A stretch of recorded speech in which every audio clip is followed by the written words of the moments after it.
Transformers the rise of the beast के अंदर आखिर बीस्ट की असली कहानी क्या है। इस मूवी से पहले आखिर स्कर्ज किस क्लासिक मूवी का एक मेन विलन हो सकता है और उसने आखिर कौन कौन से ट्रांसफॉर्मर्स के ग्रुप को मारा था, आखिर यूनिक्रॉन का ऑपोजिट कौन था और उसका ट्रांसफॉर्मर्स की हिस्ट्री के अंदर क्या हुआ, इस मूवी के विजुअल इफेक्ट्स में बिहाइंड द सीन आखिर प्रॉब्लम्स क्या क्या आई थी और फाइनली ये मूवी आखिर किस सिनेमैटिक यूनिवर्स का हिस्सा बन रही है। Transformers the rise of the beast से जुड़े हुए ऐसे कई सारे सवाल हैं जिसका जवाब आज की इस वीडियो में हम इसके 15 अमेजिंग माइंड ब्लोइंग और ऑसम फैक्ट्स से देने वाले हैं, जिसमें ऑफ कोर्स भारी भरकम स्पॉयलर्स भी हो सकते हैं। तो फिर देर किस बात की। हे गाइस, मेरा नाम है पंकज सागर और आपका स्वागत है गेमों को हिंदी के एक और फ्रेश वीडियो में। Now without wasting any more time, let's get started.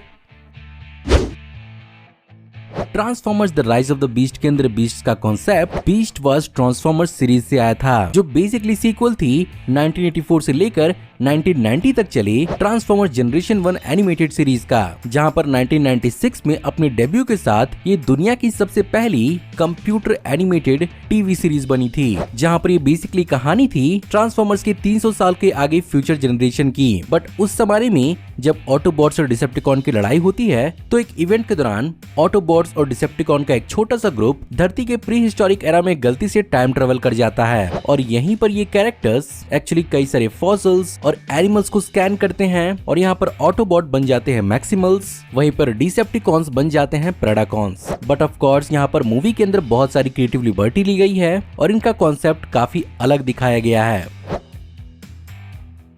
इस मूवी के अंदर हमें पहली बार बम्बल बी के बजाय मिराज को सेंटर स्टेज में दिखाया गया और पीट डेविडसन का यहाँ पर परफॉर्मेंस काफी ज्यादा बेहतरीन था, जिन्हें उन्होंने एक्चुअली यहाँ पर जिम कैरी के ऊपर मॉडल किया था। खैर यहाँ खास बात ये नहीं है, खास बात ये है कि मिराज जिस कार फॉर्म में ट्रांसफॉर्म करता है वो पोर्शा 964 थी, जो बेसिकली एक ट्रिब्यूट हो सकता है 1995 की बैड बॉयज मूवी का, जिसमें दोनों लीड प्रोटैगनिस्ट इसी कार को चलाते हुए नजर आते हैं। और इस मूवी को किसी और नहीं बल्कि पुराने ट्रांसफॉर्मर मूवीज के डायरेक्टर माइकल बे ने डायरेक्ट किया था। और माइकल बे से याद आया कि मिराज से जुड़ा हुआ एक और दिमाग सड़ा देने वाला फैक्ट है, और वो ये है कि transformers the dark of the moon के अंदर मिराज हमें फरारी इटालिया 458 स्पोर्ट्स कार के रूप में दिख चुका है, जो रेड कलर की होती है। और जैसा कि राइज ऑफ द बीस्ट के अंत तक मिराज खुद को कुर्बान कर देता है, मोस्ट प्रोबेबली ये एक दूसरी टाइमलाइन है माइकल बे की मूवी से।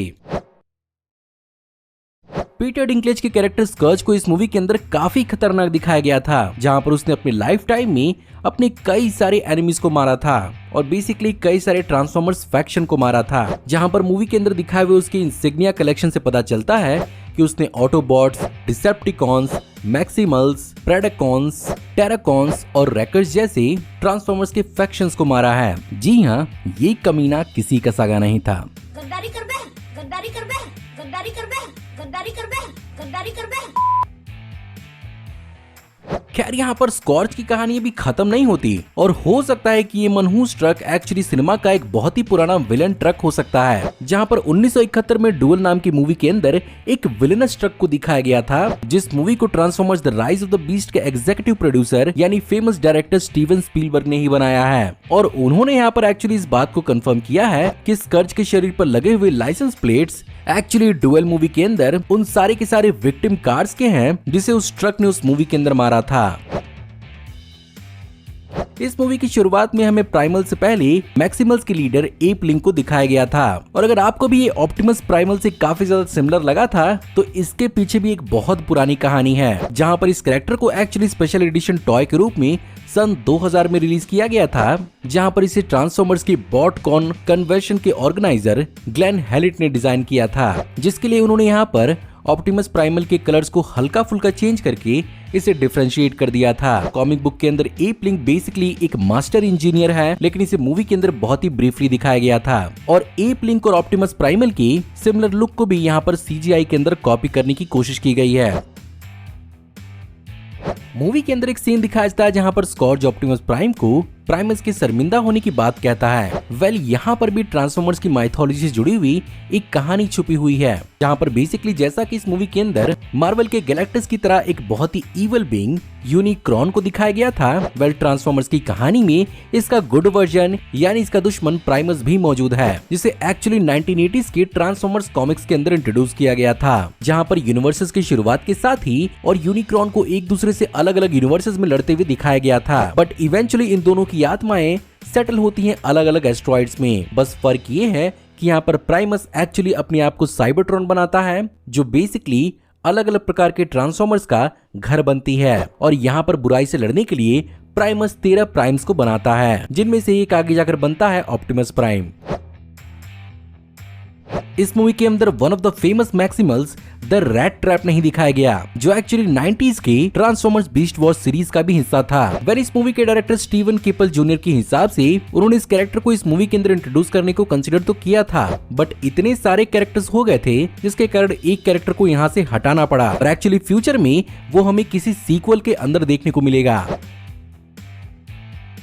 ओरिजिनल 1984 की ट्रांसफॉर्मर सीरीज के अंदर व्हील जैक एक लैंसिया स्ट्रैटो स्पोर्ट्स कार के रूप में दिखता है, जिसे इस मूवी के अंदर फोक्सवैगन टाइप 2 बस के रूप में दिखाया गया है। बाय द वे ये कैरेक्टर हमें माइकल बे के transformers the dark of the moon के अंदर भी देखने को मिला था, जहां पर इसे मर्सिडीज बेंज E550 के रूप में दिखाया गया था, जो बेसिकली एक गैजेट मास्टर होता है, और इसका रोबोट फॉर्म एल्बर्ट आइंस्टाइन पर मॉडल किया गया था। इस मूवी के अंदर ऑप्टिमस प्राइमल को अपनी आवाज एक्टर रॉन पर्लमैन ने दी थी। वहीं पर ओरिजिनल सीरीज के अंदर इस कैरेक्टर को गैरी चॉक ने अपनी आवाज दी थी, जो एक्चुअली काफी डिसअपॉइंटेड थे क्योंकि उन्हें इस मूवी के प्रोडक्शन के दौरान अप्रोच नहीं किया गया। By the way Ron Perlman भी कोई पहली कास्टिंग नहीं है इस कैरेक्टर के लिए, और वो एक्चुअली 2018 के transformers the power of the primes के अंदर भी इस कैरेक्टर को अपनी आवाज दे चुके हैं। बात अगर करें यहाँ पर विजुअल इफेक्ट्स की, तो यहाँ पर एमपीसी यानी मूविंग पिक्चर कंपनी और वेटा एफएक्स ने इस मूवी के विजुअल इफेक्ट्स को संभाला है। लेकिन यहाँ पर भी एक बहुत बड़ी कंट्रोवर्सी हुई है, और जैसा कि पिछले ट्रांसफॉर्मर्स मूवीज के अंदर ILM यानी इंडस्ट्रियल लाइट एंड मैजिक का काफी ज्यादा इस्तेमाल किया जाता था, ILM के थोड़ा ज्यादा महंगे होने के कारण यहाँ पर प्रोडक्शन ने MPC को सेलेक्ट किया था। और यहाँ पर इस चीज के अंदर MPC ने काफी ज्यादा झोल-झाल किया है, जहाँ पर सबसे पहले इन्होंने एक्चुअली टाइम पर चीजों को खत्म नहीं किया था, जिसके कारण ट्रांजिट नाम का एक बस ट्रांसफॉर्मर इस मूवी से पूरी तरह से हटा दिया गया। और इस मूवी के पोस्ट प्रोडक्शन के लेटर टाइम्स में यहाँ पर वेटा डिजिटल को इस मूवी के VFX को संभालने के लिए हायर किया गया था, जहाँ पर इस मूवी के ट्रेलर में ही कई सारे शॉट्स को दिखाया गया था जो इस मूवी की रिलीज तक अनफिनिश थे, जिनमें फाइनल बैटल के भी कई सारे सीन्स थे। साथ ही साथ मैक्सिमल्स का ओपनिंग बैटल सील एक्चुअली वेटा एफएक्स के द्वारा संभाला गया था, इसे बाद में इस मूवी के अंदर जोड़ा गया था। और यहाँ पर एप लिंक को एक्चुअली बहुत ही जल्दबाजी में जोड़ा गया था। बाद में फाइनली एमपीसी के कई सारे एनिमेटर्स ने अपनी काम चलाऊ एनिमेशन के चलते फैन से माफी भी मांगी थी, और एक्चुअली ये भी रिवील किया था कि ILM एक्चुअली ट्रांसफॉर्मर्स 1 मूवी में बिजी है, जो 2024 में रिलीज होगी, जिसके कारण यहाँ पर एमपीसी को सेलेक्ट किया गया था। वहीं पर अगर बात विजुअल इफेक्ट्स की हो रही है, तो यहाँ पर एक और बहुत ही छोटा सा डिटेल है जो आप में शायद बहुत लोगों ने मिस किया होगा, और वो ये है कि विजुअल इफेक्ट आर्टिस्ट के हिसाब से इस मूवी के अंदर ट्रांसफॉर्मर्स के व्हीकल फॉर्म और ट्रांसफॉर्मर्स के रोबो फॉर्म का वॉल्यूम काफी अलग दिखाया गया है, और इनके बनावट और इनके साइज को कुछ कुछ जगहों में अल्टरनेट फॉर्म्स के अंदर चेंज किया गया है। फॉर एग्जाम्पल ऑप्टिमस प्राइम के ट्रक फॉर्म का वॉल्यूम एक्चुअली उसके रोबोट फॉर्म के 4 गुना ज्यादा है। साथ ही साथ ट्रांसफॉर्मर्स के कार और रोबो फॉर्म में कुछ कुछ इनकंसिस्टेंसीज भी हैं, जिसे मूवी के अंदर चेंज किया गया है, और इस बात को खुद वेटा डिजिटल एनिमेशन के सुपरवाइजर केविन एसटी ने माना है। बात करें अगर इस मूवी की फिल्मिंग की, तो इस मूवी की फिल्मिंग 7 जून 2021 को शुरू हुई थी लॉस एंजलिस में। लेकिन जैसा कि इस मूवी का स्पेशल प्लॉट पॉइंट पेरू से रिलेटेड था, इस मूवी की shooting Cusco, Machu Picchu, San Martin और सैन मार्टिन के साथ साथ कनाडा के मॉन्ट्रियल, अमेरिका के न्यू मैक्सिको, आइसलैंड और अमेरिका के ब्रुकलिन में भी हुई है।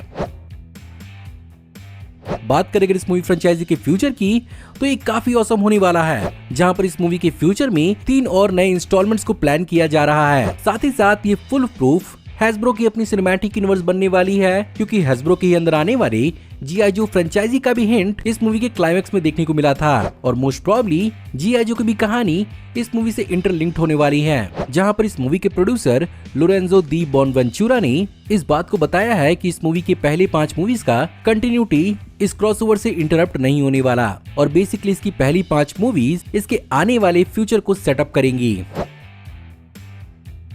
साथ ही साथ इस मूवी का एक फुल लेंथ प्रीक्वल मूवी भी आने वाला है, जो बेसिकली एक एनिमेटेड मूवी होगा, जहां पर इस मूवी को एक्चुअली ट्रांसफॉर्मर्स 1 के नाम से बुलाया जा रहा है, और यहां पर actually Chris Hemsworth, Brian Tyree Henry अलग अलग रोल्स में नजर आएंगे, जहां पर Chris Hemsworth actually Optimus Prime का रोल करते हुए नजर आएंगे।